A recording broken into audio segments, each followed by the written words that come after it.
ჩვენ დავბრუნდით პირდაპირ ეთერში და დავბრუნდით ჩვენს მეგობარ თანაწამყვან დათო სამნიაშვილს. მონატრებულს მე ვიტყოდი. მონატრებული ერთმნიშვნელოვნად და დათომ უნდა მოგვიყვეს რა ხდებოდა მთელი წლის განმავლობაში. შევაჯამოთ. შევაჯამოთ რა ხდებოდა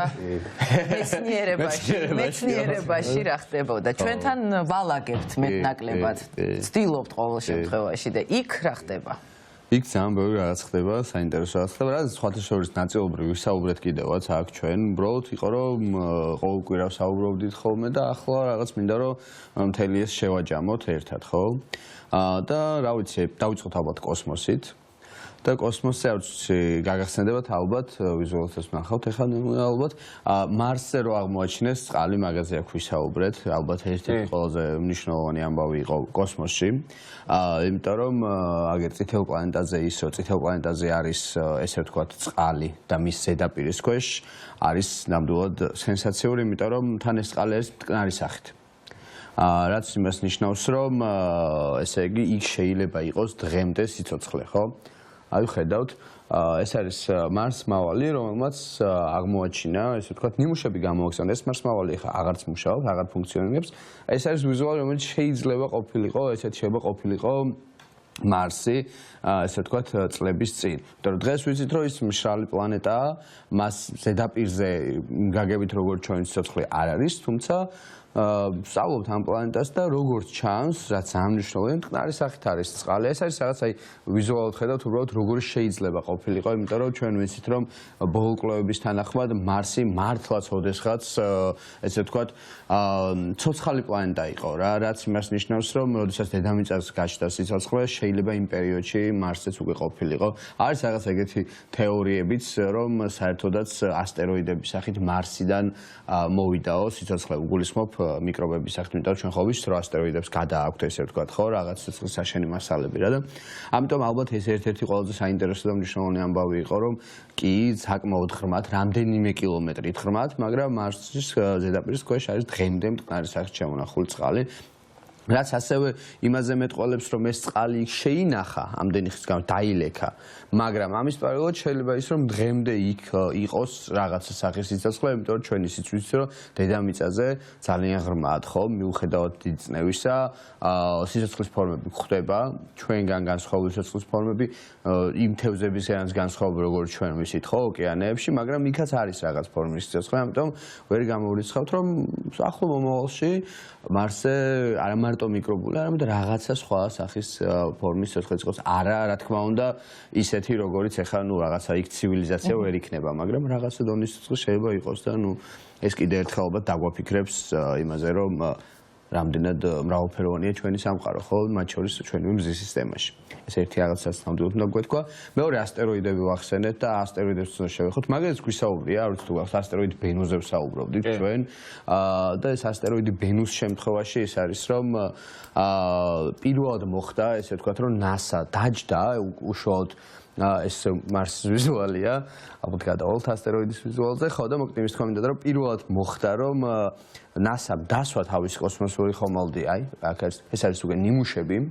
თვითონ უშუალოდ ჩამოტანილი კოსმოსიდან და 2023-ში მოხდა ის რომ ჩამოვიდა ეს ნიმუშები და უკვე 2024 წელი ამ ხრივ გამორჩეული ის იმიტომ იყო რომ ამ ნიმუშების კომპლექსური შესწავლა მოხდა და კიდევ ერთხელ ესე ვთქვათ დამტკიცდა და დადასტურდა რომ ასტეროიდები ნამდვილად შეიცავს სიცოცხლის საშენ მასალას რაც აი მარსიც იმიტომ ახსენე ესე იგი რა გამოდის რა აი ეს არის ვიზუალურად ხედავთ როგორ უნდა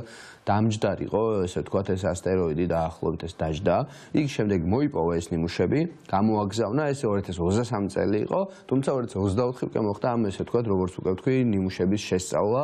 და ამ ნიმუშებში ნამდვილად დადასტურდა ის რომ საშენი მასალა არის სიცოცხლის რა ის ფუნდამენტი რაც სჭირდება რომ სიცოცხლე შემდეგვე აღმოცენდეს და განვითარდეს და იმას ნიშნავს რომ ესე იგი ეს ასტეროიდები რაღაცა მესიჯებივით დადიან და ავრცელებენ უბრალოდ აი რაღაც ვირუსებით ავრცელებენ ამ სიცოცხლეს თელს კოსმოსში რა და სადაც შესაბამისი გარემო პირობა დახვდება პლანეტაზე, იქ აღმოცენდება შემდეგ რამდენიმე მილიონი თუ მილიარდი წლის შემდეგ სიცოცხლე რა. რაც კიდევ ერთხელ გვაფიქრებინებს იმაზე, რომ სიცოცხლე ნამდვილად უნდა იყოს ძალიან ბევრგან, იმიტომ რომ თვითონ საშენი მასალით საკმაოდ ესე ვთქვათ დამძიმებულია რა ეს სამყარო ძალიან ბევრგან არის რა და მეორე არის რომ თუ ესე ვთქვათ ესეთი გამავრცელებლები არსებობენ ხო სიცოცხლის რა ვიცი სადაც უბრალოდ ერთი მომენტი აღმოცენდება რაღაცა პირობები ის აუცილებლად იქ მიიტანს ასტეროიდი და გააჩენს სიცოცხლეს და სულ უფრო ესე ვთქვათ ახლა ბევრი თეორია არის როგორ შეიძლება და თავიდან გაჩენილიყო ხო სიცოცხლე მაგრამ სულ უფრო დომინანტი ხდება ახლა ის რომ მართლაც ასტეროიდებისგან მოვიდა და ამ გაგებით ჩვენს არ ვართ მთლად დედამიწელები იმიტომ რომ ესე სიცოცხლე ვერ გამოდის დედამიწური ხო გამოდის და საიდანღაც მოიტანეს და შემდეგ უკვე აღმოცენდა გარემო პირობებიდან გამომდინარე ამიტომ ესეც ალბათ ერთ-ერთი უმნიშვნელოვანესი კვლევა იყო და ამაზეც ნამდვილად უნდა გვესაუბრა კიდე ერთი დავით უკაცრავად სანამ გადავხვალთ შემდეგ თემაზე აუცილებლად მინდა კითხო სიცოცხლეზე რახან ჩამოვარდა ლაპარაკი იმ ადამიანების ბედი როგორ არის კოსმოსში რომ იმყოფებიან რაღაც 8 დღით გაუშვეს და მე მგონი ძალიან ხანძრი მოგზაურობა გამოუვიდა ხო საინტერესო შემთხვევა იყო ეხლაც იქ არის სხვათა შორის ძალიან ხშირად ფიქრობ ხოლმე და წარმოუდგენელია მათი მდგომარეობა ალბათ რას ფიქრობენ და რას განიცდიან არის მე არ ვფიქრობ ეგრე რომ თვალ წარმოუდგენელი იყოს იმიტომ რომ შენ რომ მიემგზავრებ ეგეთ მისიაზე ესე ვთქვათ ბექ რაღაცა ყოფნაში ხო რომ 8 დღის მაგრამ შეიძლება 8 თვე მოგიწიოს რაღაც ზონეზე კი ალბათ რა ანუ ეხა იქ შენ არ გიწერია ეს რა თქმა უნდა მაგრამ ის რომ შენ შეიძლება დიდხანს გაჩერება მოგიწიოს შედავით ამისთვის მზად ხარ აუცილებლად და აუცილებლად ამისთვის გადამზადებული ხარ მაგაში მაგ დარწმუნებით შეგვიძლია ვთქვათ ანუ შენ შეიძლება მიდიხარ 8 დღიან მისიაზე მაგრამ პროფესიონალი ასტრონავტი ეს ჩვენთვის იქნებოდა ეხა წარმოუდგენელი როდესაც ჩვენ სპეციალური გადამზადება არ გაგვივლია და ჩვენ არ ვართ მის გასაგები მაგრამ დაახლოებით რომ მიდიხარ 8 დღით მარაგი ამ იქ ცხოვრების რამდენ ხანზე არის თქვათ გათვლილი რამდენი დრო რაღაცა დრო ხო იქნება რომ თქვათ 8 დღე შეიძლება კი აღმოჩნდა ერთი თვე ორი მაგრამ რამდენი ხანი შეიძლება ადამიანმა გაძლოს იქ ზუსტად მაგაზეა საუბარი თუ გულისხმობ მარაგს რომ ადამიანი იყოს ხო პირობითა დამატებითად იქით ადამიანი დარჩეს მან რა თქმა უნდა ყველაფერი გათვლილია იმიტომ რომ ეს რამდენ ხანზე რა დროზე აი ეს ნუ ასე ვერ ვიტყვით ახლა 100 წელზე მაგრამ ის რომ 8 თვეზე და გინდაც 1 წელზე ეს აუცილებლად გათვლილია ჯერ არის იმიტომ რომ როგორ წარმოვიდგინოთ რომ ახლა ეს რაც მოხდა არ არის ესე ვთქვათ ძალიან უცნაური შემთხვევა რა ანუ ისინი მზად არიან მზად არიან რა თქმა უნდა იმიტომ რომ ეს არ არის ისეთი მოვლენა რომ აი რაღაცა წარმოუდგენელი მოხდა იმიტომ რომ მან ყველაფერი უნდა გათვალო მათ შორის ის რომ ის აპარატი რომელმაც ისინი იქ მიიყვანა შეიძლება მწყობრიდან გამოვიდეს და მოუწიოთ მათ უფრო მეტი დროის გატარება ამიტომ შესაბამისად ის სივრცე გათვლილია მათ შორის იმისთვის რომ ადამიანები ცოტა უფრო დიდხანს დარჩნენ ამიტომაც არის რომ ის ადამიანი რომელიც 8 თვე რჩება მის სიცოცხლეს საფრთხე არ ემუქრება და მათ შორის არც აისის ანუ ესე ვთქვათ საერთაშორისო კოსმოსურ სადგურს არ ექმნება პრობლემა იმისთვის რომ ის ადამიანები იქ დაიტოვოს ცოტა დიდი ხნით ხო მათთვის ჟანგბადიც იქნება საკვებიც იქნება და შესაბამისად გარემო პირობებიც ამიტომ მე უფრო არ ვინერვიულებდი ხო იმიტომ რომ პასუხი მიღებულია ხო იმიტომ რომ ეს უბრალოდ ჩვენი გადმოსახედიდან ნამდვილად ისე ჟღერს რომ ხო რა თქმა უნდა ეხლა 8 დღით წავიდა ადამიანი დარჩა 8 თვე ელოდება შემდეგ მისიას მაგრამ ნუ ეგ იმათან ახალი წელი არ დგება ხო იმათან ახალი წელი არ დგება კლასიკური გაგებით იმიტომ რომ ვიცით რომ ახალი წელი ნიშნავს იმას როდესაც დედამიწას შემოუვლის ხო მაგრამ აქ ხო ხდება ახალი წელი აქ ხდება კი რა თქმა უნდა და ადამიანი ზოგადად ეგ არის სოციალური ცხოველია და ერთმანეთთან ყველანი ვართ დაკავშირებულები და ისინიც აღნიშნავენ ხოლმე ნამდვილად სხვათა შორის ახალ წელს და შეიძლება ითქვას რომ ჩვენთან არიან მიუხედავად იმისა რომ კოსმოსში არიან ისინი მაინც ნამდვილად როგორც აქ ჩვენთან ერთად არიან ნამდვილად ხო და რავი ერთ-ერთი კიდე ასევე ძალიან საინტერესო ამბავი იყო Starship-ის კოსმოსურ ხომალდზე ამაზეც ვისაუბრეთ აქ ეს რაღაცა გასაოცარი უკან დაბრუნება რომ ნახეთ ხო ეს გამშვები ბუსტერიო დაეშვა თუ გახსოვთ ეგ იყო ერთ-ერთი რაღაცა მოვლენა ეს არის გაშვების მომენტი და შემდეგ ამ ვიდეოში გამოჩნდება ის თუ როგორ ბრუნდება ხო და ეს რატო არის მნიშვნელოვანი ეს არის SpaceX-ის Elon Musk-ის კომპანიის ესე ვთქვათ ერთ-ერთი ყველაზე წარმატებული მისია იყო და Starship-ზეც რო ვთქვა Starship არის ყველაზე დიდი რაკეტა რომელიც კაცობრიობას შეუქმნია და ორმაგად და რავი 10 მაგად გასაოცარია რომ ასეთი მასიური და მასშტაბური რაკეტის გატანის შემდეგ ეს ბუსტერი გამშვები რომელიც ჩვენ ასევე აგვიხსნია ხო რა არის ესე ახლა შეგვიძლია ვთქვათ ბუსტერი რომელსაც გააქვს ეს რაკეტა და აქამდე სანამ SpaceX-ი დაიწყებდა ესეთ მრავალჯერ წარმოების ამ ტექნოლოგიის წარმოებას აქამდე ის იკარგებოდა ხოლმე კოსმოსში რა და ახლა რა თქმა უნდა ჩვენ გვაქვს უკვე ტექნოლოგია რომელთაც მისი დაბრუნება ხდება უკან და ამით რა თქმა უნდა ძალიან დიდი თანხების დაზოგვა ხდება მაგრამ მიუხედავად ამისა ეს Starship-ის რაკეტა იქნებოდა ძალიან დიდია და მასიურია ჩვენ ვთქვით რომ კოსმოსში ყოველ კილოგრამს კი არა გრამსაც კი მნიშვნელობა აქვს ყველაფერი უნდა იყოს განსაზღვრული როგორ გაგაქვს რა გაგაქვს იმიტომ რომ ეს შესაბამისად მე განსაზღვრავს ამ მისიასაც და ღირებულებასაც ხო და ამიტომ ეს Starship-ის გაყვანა და შემდეგ ამ ბუსტერის უკან დაბრუნება და ასე შემდეგ ძალიან მნიშვნელოვანია იმიტომ რომ Starship-ი არის ზუსტად ის რომელმაც ადამიანები უნდა წაიყვანოს მთვარეზე და რაც შემდეგ ყველაზე კიდევ მნიშვნელოვანია ადამიანი წაიყვანოს მარსზე და გავხადოს მრავალპლანეტარული ცივილიზაცია. და ამიტომ ესე ვთქვათ, ეს არის ძალიან მნიშვნელოვანი. აი ზუსტად აი ამის გამო რომ ეხლა ველოდებით Artemis 3-ს, Artemis 3 მისია უკვე ჯერ 2 უნდა იყოს, შემდეგ იქნება 3 და 3-ის შემთხვევაში უკვე ადამიანი დაბრუნდება მთვარეზე 1970 წლის შემდეგ და შემდეგ უკვე უნდა დაველოდოთ 30-იან წლებს, როდესაც მარსზე წავა ადამიანი და იქ უკვე ბაზას გავაკეთებთ. ანუ ეგაა განსხვავება სიტყვაზე 69 წელს გაშვებული პირველი მისიისგან, რომ აქამდე ეს მთვარის მისიები მაშინ იმიტომაც გაჩერდა, ხო? ბევრი სვამს ხოლმე ამ შეკითხვას და მე რაღაც სპეკულაციები ჩდება ამაზე და კონსპირაციის თეორიები, რომ ადამიანი არ ყოფილა მთვარეზე. იმიტომ რომ გონიათ თვითონ ერთხელ იყო, ხო? მაგაზეც გვისაუბრეთ, ჩვენ ერთხელ არ ყოფილა და მრავალჯერ იყო იმ ერთი მისიის შემდეგ. მაგრამ მან დიდია ის იყო რომ მიდიხარ შენ იქ თუ ბაზას ვერ გააკეთებ და ვერაფერი ანუ მაშინ აზრი იკარგება და ხო და ძალიან დიდი თანხები როგორ დასასტუკებლად ხო დასასტუკებლად ჩადიხარ ხო აზრი იკარგება და როცა ერთხელ დაჯექი ორჯერ დაჯექი სამჯერ დაჯექი დასამტკიცებელიც აღარ გაქვს იმიტომ რომ მაშინ ცივი ომი იყო ვიცი და საბჭოთა კავშირთან კონკურენცია იყო და ვერ დაჯდა ეს საბჭოთა კავშირი და ხა რამდენჯერ დამჯდარ იყო ხო ეს ამერიკაც და ეხა უბრალოდ განსხვავება ის არის რომ აი მათ შორის Starship-ის მსგავსი ტექნოლოგიით ბევრად მეტი რაღაც შეგიძლია წაიღო მას შორის მასალა შეგიძლია წაიღო და იქ უკვე ააშენო ბაზა და როგორც საერთაშორისო კოსმოსურ სადგურზე არიან ადამიანები იქ უკვე მორიგეობა მუდმივი იყოს მთვარეზე და მთვარე იქნება პატარა ტრამპლინი რომელიც შემდეგ უკვე მარსზე გაგვიყვანს და ამიტომ ნამდვილად შეიძლება ითქვას თამამად რომ ძალიან მნიშვნელოვანი იყო აი ესეც რა ამიტომ უნდა აღვენიშნა არ ვიცი მოვასწრებთ ალბათ დედამიწის დაბრუნებასაც, იმიტომ რომ ძალიან საინტერესო რაღაცები ხდებოდა, მაგალითად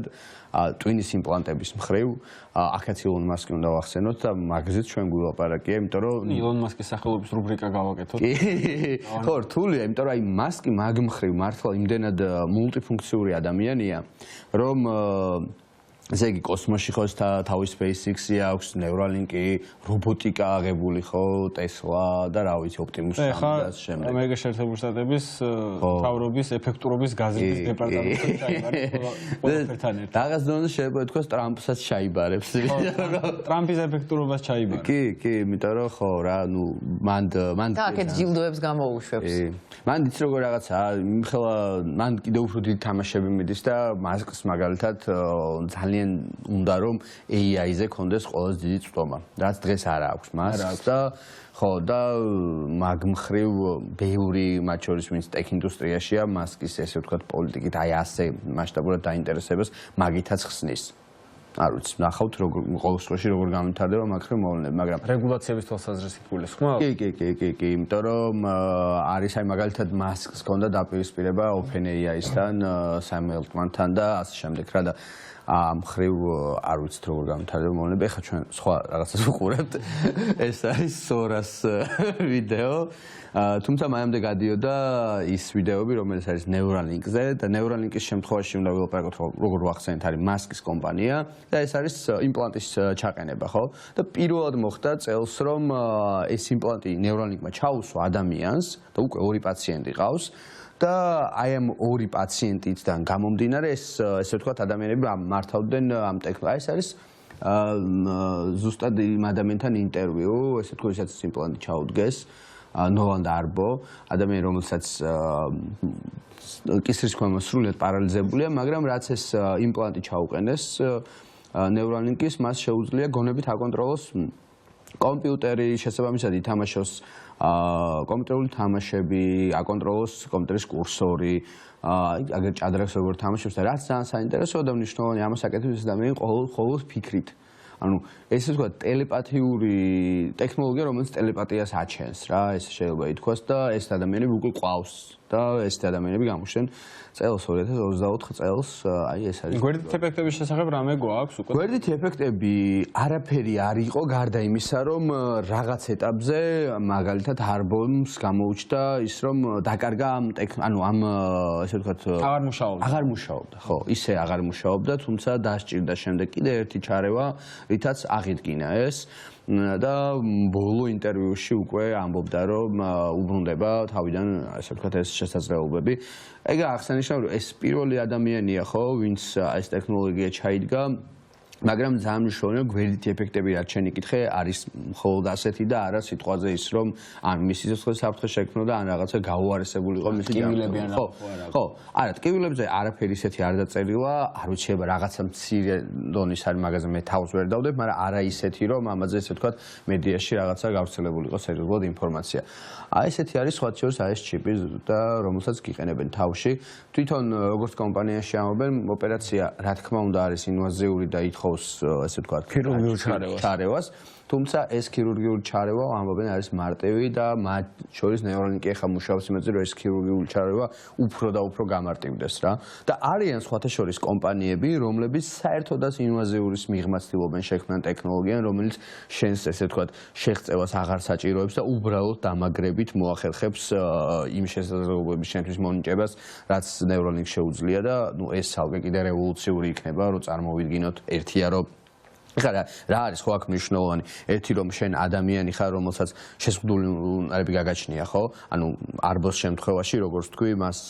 თავისი კისრის ქვემოთ ცხელს ვერ აკონტროლებს და ეს ტექნოლოგია პირველ რიგში მას დასჭირდა ხო მაგრამ მეორეა რომ ყოველთვის ეს ხდება ხოლმე მედიცინიდან იწყება რაღაცა და შემდეგ გადადის ეს ხო რა ინვაზიური შემთხვევაში როდესაც ჩიპია ჩაყენებული ენერგიის წყარო საიდან მისდის ან რაღაც დისტანციურად იმით არის რა თქმა უნდა ანუ შენ არ გჭირდება რომ ეს დასტენი დისტანციურად შენ არ დაგჭირდება რომ ეხა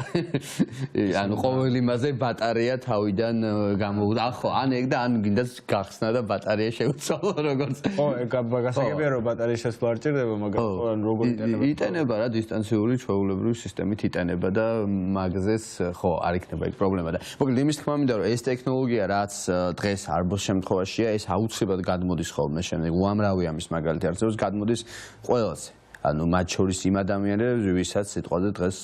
რაღაცა შესაძლებლობები არ აქვს იმ დონეზე შეზღუდული როგორც არბოს ხო და ამიტომ ეს არის მნიშვნელოვანი რომ შემდეგ მისი მიღება და გამოყენება იყოს მაქსიმალურად გამარტივებული რა და დაველოდოთ მაგას მოკლედ რომ მათ შორის შეიძლება რაღაც ოპერაცია არ დაგჭირდეს ხო ეხლა ალბათ გადავალთ სორაზეც სორა არის აი ვიზუალი რაც გადიოდა პატარა საყვარელი სუგები რო იყვნენ კი ბატონო ამაზეც ვისაუბრეთ ჩვენ ამ წელს ეს არის ტექნოლოგია OpenAI-ის სხვათა შორის რომელსაც ChatGPT ეკუთვნის შექმნეს ესეთი აპლიკაცია სორა რომელსაც ქვია და ეს რას აკეთებს ხო შენ შეგიძლია ხელოვნურ ინტელექტს მიმართო რაღაცა ტექსტით და იმ ტექსტით შემდეგ ეს გარდაქმნის ვიდეოს თავაზობს ხო ეს არის რევოლუცია იმ მხრივ რომ მომავალში აი ეს რაღაცა შეიძლება სრულიად აბსტრაქტული ტექსტი დაწერო სიზმარი მოუყვება ვიდეოს უყო აი მაგაზეც ვისაუბრეთ მაშინ რომ შენ რო გაიღვიძებ ესე ვთქვათ შენი სიზმარი რო გახსოვს რაღაცა ვიზუალი ხო ეგ არის თუ მალევე ან შენ ვიღაცას არ მოუყევი ან შენ გავიწყდება რა და წარმოიდგინე ზოგჯერ პირიქით ისეთი მძაფრია რომ შეგრძნებების დონეზე გახსენდება და გრჩება კი და აი ასეთ შემთხვევაში იქნება რომ შენ რო გაიღვიძებ ამ ესე ვთქვათ გექნება სორა ან შემდეგი თაობის სორა ესე ვთქვათ რომელიც კიდევ უფრო დახვეწილი იქნება და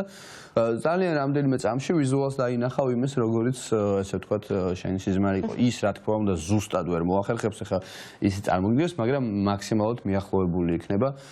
სხვათა შორის ძალიან საინტერესოა რომ წელსვე ჩატარდა ესეთი ძალიან საინტერესო კვლევა და ექსპერიმენტი სადაც როგორ რაღაცას აკეთებდნენ ისეთ რომ ანუ ადამიანის ფიქრის ესე რომ ტალღები რაც მოდის ამის გაანალიზებას ახდენდა AI და პირდაპირ მნიშვნელობით აი სიზმრის ვიზუალიზაციას ახდენდა. აქ თუ არის როგორც თქვი რომ შენ უბრალოდ რაღაც აპლიკაციას ტექსტს წერ და ის ვიზუალს აძლევს, ის კვლევა რაზეც ახლა ვსაუბრობ, იყო ესეთი რაღაცა რომ ტალღების გაშიფვრით შენ რო სიზმარს ხედავდი, აი იმ სიზმარის ვიზუალიზაცია იდებოდა საბოლოო ჯამში. ამის პარალელურად მსგავსი ასევე კიდევ ერთი ძალიან საინტერესო კვლევა ჩატარდა, როდესაც ადამიანებს რაღაც ფილმებს აყურებინებდნენ, იყვნენ დაერთებულები ასეთ ტექნოლოგიაზე, რომელიც კითხულობს ამ ტალღებს, twin-ში რაც ხდება და შემდეგ უკვე ეს AI შიფრავდა და ეს AI აჩვენებდა, ქმნიდა ვიდეო კონტენტს დაახლოებით ისეთს, როგორც ამ ადამიანმა რო უყურა ესე ანუ რაღაც გარკვეულწილად თარგმნის ტვინის იმპულსებს, რომელიც შიგნით არის, აი რაღაც ნოლიანების და ერთიანებამდე რო დავიყვანოთ ეს ყველაფერი, მაგენას სწავლობს, რომ მე შენ რო ვიზუალიზაციას ახდენ სიზმარში, მაგალითად ფილმიდან გამომდინარე, მაგას თარგმნის მე ვიდეო იმას და საინტერესო. ხო, ანუ აი კიდე უფრო რო გადავთარგმნოთ, წარმოიდგინე როგორი რაღაცა იქნება, თქო დისტოპიურ მომავალს გავს, მაგრამ აი არ ვიცი რა, ყველა 2000-იანების დასაწყისში ეხლა რაზეც ლაპარაკობ იმისთვის რომ მოგეყოლა, შეიძლება ეგონებოდი ნამდვილად. კი, იმიტომ რომ მახსოვს რომ რაღაც კომპიუტერი როცა ვიყიდეთ სახში, როცა ახლოს არ დაждდა გამოსხივება აქ იმას და ხალხი twin-ში იმაგრებს ახლა მაგას. გამახსენდა ეგ რაღაცა არ ვიცი, ალბათ დამონტაჟებულია ზურაბ ფსიქიატრი რო იყო ავლიპა ზურაბიშვილი ის პაციენტს რო ელაპარაკე, ანუ თქვენ ამბობთ რომ იქნება კნოპკა თუ რაღაც წერტილი სადაც ხელს დააჭერთ და ტელევიზორი ჩაირთვება. ხო, აი ეგ და მე გადაირთვება. ხო, თან ძალიან საინტერესო ეგ. ადრე ტელევიზორის პულტად ადამიანებს იყენებდნენ, ბავშვებს იყენებდნენ და უშვებდნენ განასარტყელად და ეხლა მე მახსოვს საერთოდ მე მოვესწარი ისეთ ტელევიზორსაც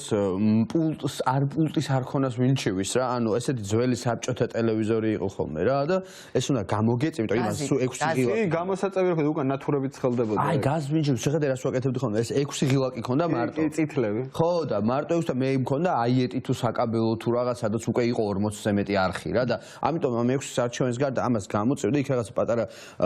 პრუჟინასავით რაღაცა ქონდა და იმას ატრიალებდი და იმით იჭერდი რაღაცა. ატრიალებდით, იმით იჭერდით და ღილაკს აჭერდით ხელს და მე მახსოვს, როდესაც ბრტყელტუჩას იღებდი,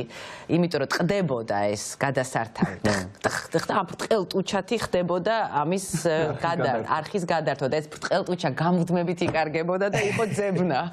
ეგარი დისტანციას რო ბრტყელტუჩას ეძებდა. ხო, არა, მართლა ძალიან სწრაფად ვითარდება და ეგაა რომ ანუ ერთი თაობის ადამიანი რამდენ რაღაცას ხედავს, რამდენ რაღაცას ესწრება, ხო და კიდე აი ხა ჩვენი ასეში რამდენ ამას უნდა მოვესწროთ, ხო? ძალიან საინტერესო ეპოქაში. იმიტომ რომ ეხლა რაზეც ვისაუბრეთ, ეს ყველაფერი არის ძალიან ის, რასაც უკვე ხელით ვეხებით და შემდეგი ეტაპი არის უკვე რომ უბრალოდ აი ყოველთვის ხელმისაწვდომი გახდეს, იმიტომ რომ ეს ტექნოლოგია მთელი იდეა ეს არის რომ ეხლა ჩვენ კი ვსაუბრობთ ამაზე, მაგრამ აი მსგავსი გადაცემა, მსგავსი რაღაც რო ყოფილიყო სადღაც 20 წლის წინ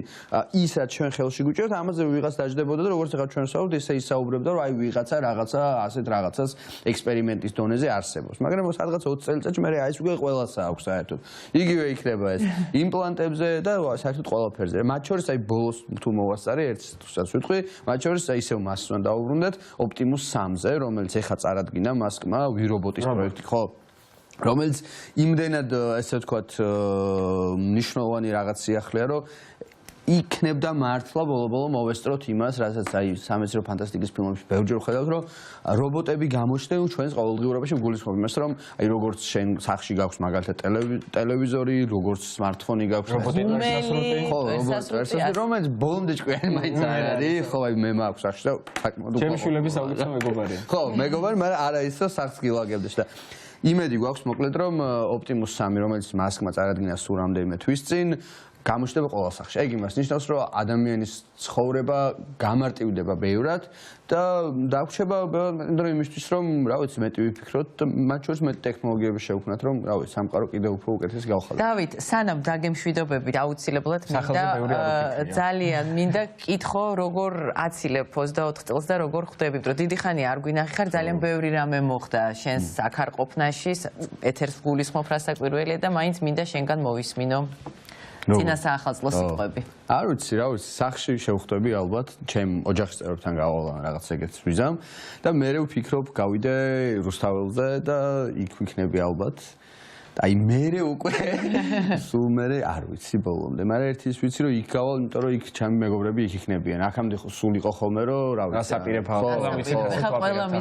ხო, აი რაღაც ეგრე გამოდის, იმიტომ რომ აქამდე იყო რა რაღაც რომელიღაც მეგობართან უნდა შეკრებულიყავი ან სადმე ივენტზე წასულიყავი, მაგრამ ეხა არის რომ რაღაც სახში შეხვედრის შემდეგ მე იქ არის რაღაც შეკრების ადგილი და იქიდან უკვე არ ვიცი. სურვილების ასრულების ადგილი არის დღეს რუსთაველის გამზირი. წარმატებულ წელს გისურვებ,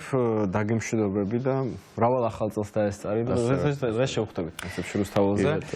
დავემშვიდობოთ ჩვენს მაყურებელს, მინდა ბედნიერი გამარჯვებებით სავსე მშვიდობიანი წელი გქონდეს და ის ერთობა, რომელიც არსებობს, კიდევ და კიდევ უფრო უნდა გაიზარდოს. მე ჩემი სურვილი ეს არის, იმიტომ რომ სანამ მართლა ყველა არ გავერთიანდებით, აი იმ დღეს აქციაზე მოვდიოდი და ძალიან ბევრი ხალხი იყო ამ ჯაჭვის შემდეგ იქ მანქანებიდან იყო სიგნალები, მაგრამ მინდოდა რომ აი ყველაფერი, აი თითქოს გინდა რომ მთელი სამყარო შენს გარშემო რაც არის გაჩერდეს და ერთხმად აღიაროს ამ ქვეყნის თავისუფლება და დამოუკიდებლობა. ასეთი სურვილი მაქვს მე. ტურბულენტული 2024-დან გადავდივართ